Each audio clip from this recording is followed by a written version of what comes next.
hanging around interminably on the threshold. And that presents problems, of course, for all the media, newspapers included. The Observer here has gone with the story. Nonetheless, a joyous crowd throng Harare as Mugabe era nears the end, they've said there. The Sunday Telegraph has a big Hammond story here. The budget pay boost for nurses is what he goes on. The Royal College of Nurses already welcoming that, but we'll talk more about that with its editor very shortly. The Sunday Times has a terrible picture of the Chancellor there scratching his head and gurning at a bit of paper, but they've got an interview with him inside where he's promising to build 300,000 homes a year and much else besides. We'll be talking about that with him later on. And they've also got fear is gone as the people turn on thief Mugabe. But again, he is still there. He's still talking to me. And then two very, very sad stories there. The Gaia story, the bird has flown, that body discovered. And again, the Sunday Express, missing Gaia found dead. And if you think you are bored with politics, the Mail on Sunday is doing its very best to cheer you up. Drunk Labour MP in berserk Brexit fracas. That headline, I think, has it all. We probably won't talk much about that, but welcome to you all. I think we're going to start, Caroline, by talking about the budget, or are we? No, we're not. I think Lucy was starting first. We're going to start with Lucy. I beg your pardon. No problem. I do beg your pardon, Lucy. And we've got a very lengthy interview here by Tim Shipman, your colleague with the Chancellor, and a kind of Andy Warhol set of photographs there.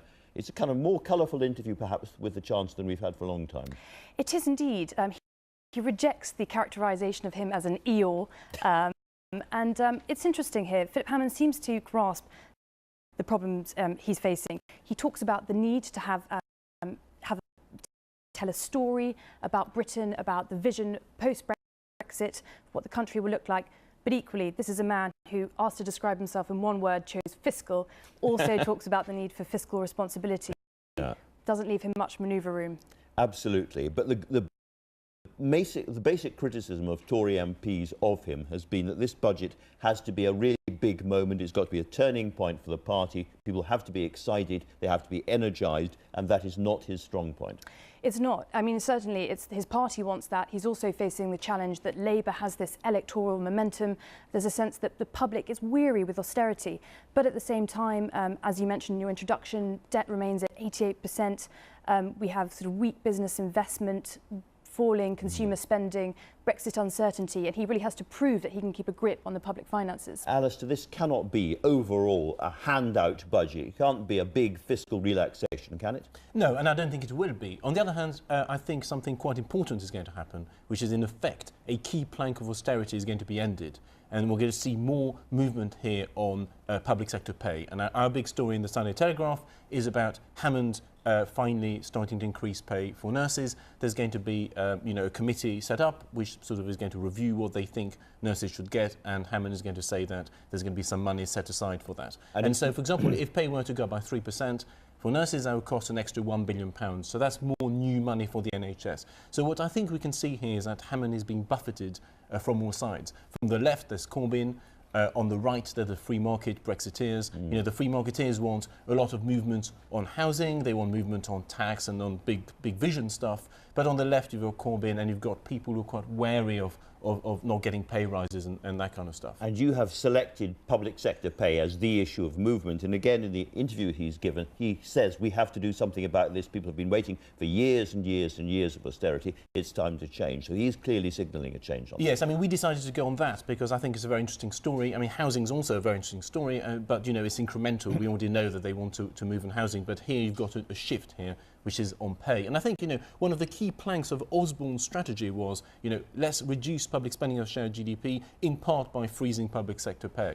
And I think that was okay in the first few years after the financial crisis. So this is quite a moment. We just can't go on and on and on and on. Yes, it is. So this is quite a moment. Caroline Lucas, of course, there are many, many things that a budget can do in terms of changing the direction of the country. And you've chosen John Prescott in the Mirror, calling, perhaps not surprising from your perspective, for more on climate change.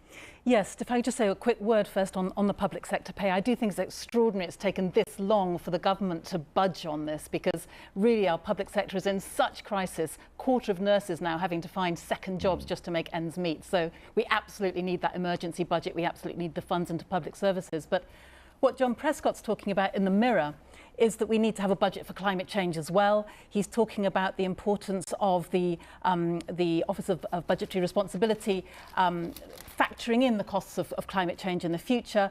He's saying that the costs of climate change could be around 75 billion a year by 2050.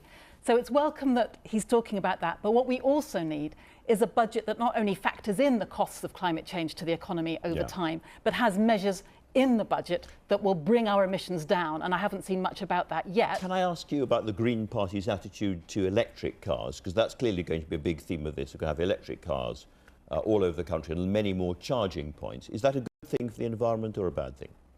Well, as long as the electricity is coming from renewable energy, that's more positive, obviously, than coming from fossil fuels. But what we would also like to see, and what keeps getting pushed out of this whole debate, is more investment in public transport. We shouldn't keep having our towns and cities all organised around the assumption that everybody is going to be driving a car on their own. What we also need to see, if I could say just very briefly in this budget, is a massive investment in insulating people's homes. That would be one of the fastest way of getting people back to work. Using less electricity. Using less electricity in the first place. Slightly concerning story in that case in the Sunday Times. Builders cheat homeowners on energy test. We've already had the VW cheating. Now we're having people cheating on whether or not their homes are properly energy efficient. OK, Lucy, let's turn to the other side of the political spectrum. John McDonnell has given an interview to The Observer, I think. He has. Keep turning. He's hidden under there somewhere. Yes, there he is. There he is. And it's very clear that he wants a massive public spending boost. The weird thing is, at the moment, you'd think the Labour Party would be way, way ahead in the polls, and they're not. Is that because of scepticism, do you think, about the Labour spending plan? I think that could well be the case. I'm sure that is the case. As you point out, an opinion poll shows that Labour's 42%, the Conservatives 40%. So Labour's slightly ahead, but haven't been able to kind of breach that barrier. It's interesting. Labour's recommitted itself to tax plans that it unveiled before the general election. There was a lot of uncertainty around those. The Institute for Fiscal Studies branded those plans highly uncertain. It's not clear that Labour could bring in as much tax take as it claims. But there is a real sense of cutting edge on the Labour side now. The real sense that the Conservatives are in their last days. I mean, the sense of self-confidence, I suppose, from McDonnell and Corbyn has been much stronger since the election than for a long time. I think that's absolutely right. There's a sense in Westminster that they are on the front foot, projecting a lot of confidence, as you say. And it's interesting to see John McDonnell. I think one of his weaknesses traditionally, since he's been Shadow Chancellor, has been a slightly cold exterior and sort of impression with the public. And here he seems to come across a lot warmer. And I just wanted to flag one thing. He talks about going sailing in Norfolk as what he likes to do with his wife to relax. And their boat is called the Morning Star, the same name as the communist newspaper. Morning Star over Norfolk. Alistair, we have brilliantly so far not mentioned the B word at all, but you have an interview with Priti Patel in the paper.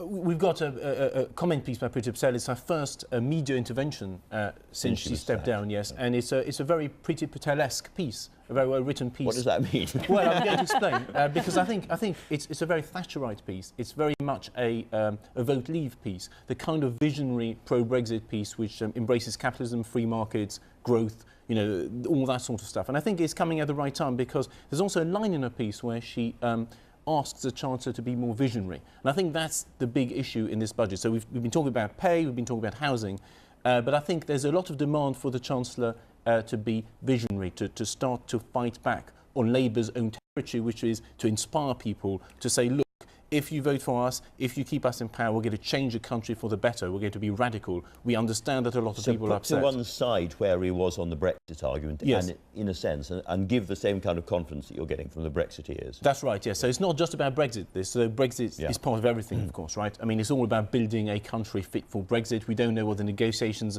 are going to lead to, so we've got to be prepared. But I think it's all about vision. And I think, you know, if politics is only about accounting, if politics is only about detail, then people aren't inspired. And we saw the referendum, people became very inspired, you know, whether they're Remainers or Leavers. And I think we need a bit more of that in the debate. And I think that's what Priti Patel is getting at. A bit more here. Now, you've got a tablet. I'm not allowed to call it anything else there, I think, for your next story, Caroline. Yes, can I just have 2 seconds just to quick... You can have as many seconds as you... Well, not quite as many seconds, but you can certainly have 2. Well, just 2 on Martin Donnelly in the Observer on Brexit. he was obviously the advisor to Liam Fox before in the International Trade Department. Headline, we shouldn't even be contemplating leaving the single market. He's talking about the economic costs of Brexit. But it did just make me think of that amazing statement from David Davis earlier this week, lecturing the Germans, saying that we shouldn't be putting politics before prosperity.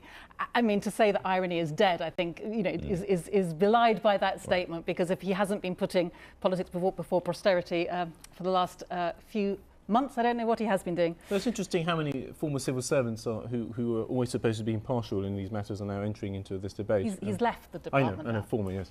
So obviously he can say what he wants now. But it's interesting, this perception that the civil service is united against Brexit is only reinforced when one reads that kind of article. Well, there are plenty of other examples, but onto the iPad, I wanted to just... no, the tablet, sorry. The tablet. The tablet. Here we've got the Herald Zimbabwe, and euphoric scenes as Zimbabweans from all walks of life demand that Mugabe steps down. And just what strikes me is that these images are of such hopeful, excited, jubilant people, and one can only hope that their aspirations will be met, because the real fear, of course, is that Mugabe gets replaced by his vice president, the crocodile, who frankly doesn't sound a great deal of improvement. So I've been loving the Zimbabwean kind of rhetoric and the nicknames they have. There's a great post that we saw on the news there to expletive deleted with political shenanigans, to down with political shenanigans, people called crocodile, fantastic names to their parties, very exciting. Finally, Lucy Fisher, driverless cars is clearly going to be part of the budget story. And this is something the government have been preparing for a long time. And on cue, here comes the country's most famous driver, Jeremy Clarkson, really against the whole idea. Yes, it couldn't be worse timing when Philip Hammond is today announcing £900 million of funding for driverless cars, new technology, AI, 5G. Out comes Jeremy Clarkson to explain that he almost died in a driverless car while filming his show, the Grand Tour, and he says that the technology is a long way off, so quite a lot of scepticism there. He may have been doing things in his driverless car that most people wouldn't have been doing, it has to be said.